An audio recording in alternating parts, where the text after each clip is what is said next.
1962 সালে ভারত চীন এবং 1965 সালে ভারত পাকিস্তান যুদ্ধে ইন্টেলিজেন্স ব্যুরো ব্যর্থতার পরিচয় দেয়। সেই গোয়েন্দা তথ্যের ঘাটতি থেকে একটি নতুন গোয়েন্দা সংস্থা প্রতিষ্ঠা করার সিদ্ধান্ত নিয়েছিল ভারত।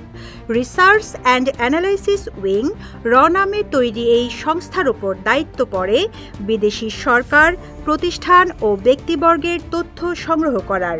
1968 সালের 21 সেপ্টেম্বর প্রতিষ্ঠিত হয়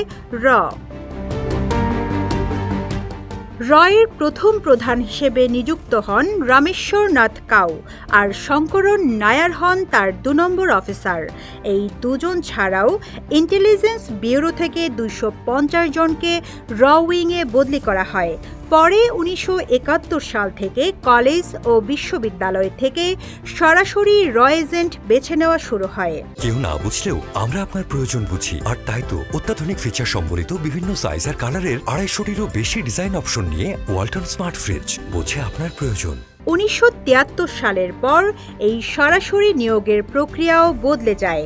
শুরু হয় সরাসরি নিযুক্ত কর্মকর্তাদের এক কঠিন প্রতিযোগিতা। তাদের বেশ কয়েকটি পরীক্ষার ধাপ পার করতে হয়। লেখক সাংবাদিক নিতিন গোখলে তার আরএনও কাউ জেন্টলম্যান স্পাই মাস্টার বইয়ে লিখেছেন, রয়ে প্রথমে মনস্তাত্ত্বিক পরীক্ষা হতো। পরীক্ষার্থীদের ভোর 3টায় কোনো এক জায়গায় যেতে বলা হতো।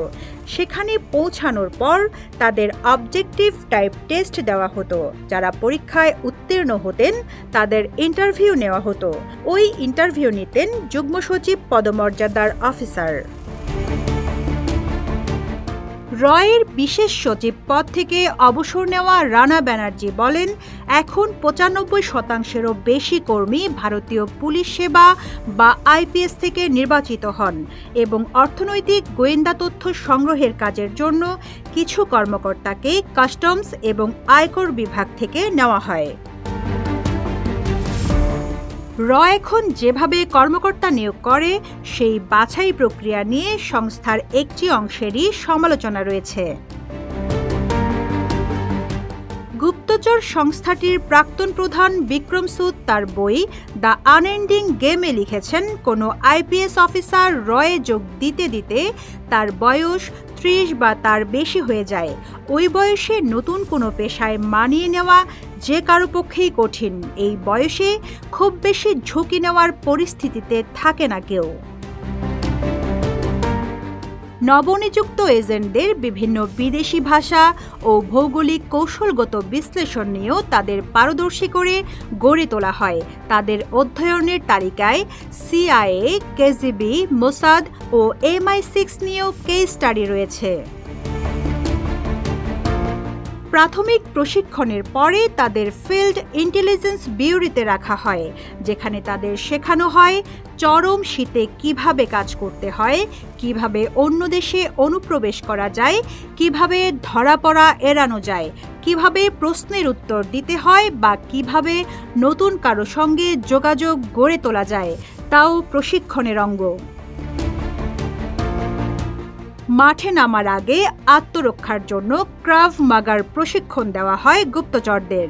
এটি এক ধরনের ইসরায়েলি মার্শাল আর্ট, যেখানে মুখোমুখি লড়াইতে জয়ের জন্য কিছু অপ্রচলিত কৌশল শেখানো হয়। বিশ্বের সব দেশই বিদেশে তাদের দূতাবাসগুলোকে গুপ্তচর বৃত্তির কেন্দ্র হিসেবে ব্যবহার করে। পরিচয় গোপন করে এজেন্টদের প্রায়ই বিদেশে ভারতীয় দূতাবাসে পোস্টিং দেওয়া হয়। রয়ের সাবেক প্রধান বিক্রম সুদ তার বই দ্য আনএন্ডিং গেমে লিখেছেন, কাউকে গ্রেপ্তার করার অধিকার রয়ের নেই বা মাঝরাতে কারো দরজায় কড়া নেড়ে অভিযান চালায় না কর্মকর্তা। তারা দেশের ভেতরে কোনো রকম গোয়েন্দাগিরিও চালায় না। এজেন্ট কেবল জবাবদিহি করে ভারতের প্রধানমন্ত্রীকে। Rizwana Rinti, news desk, Ittefaq.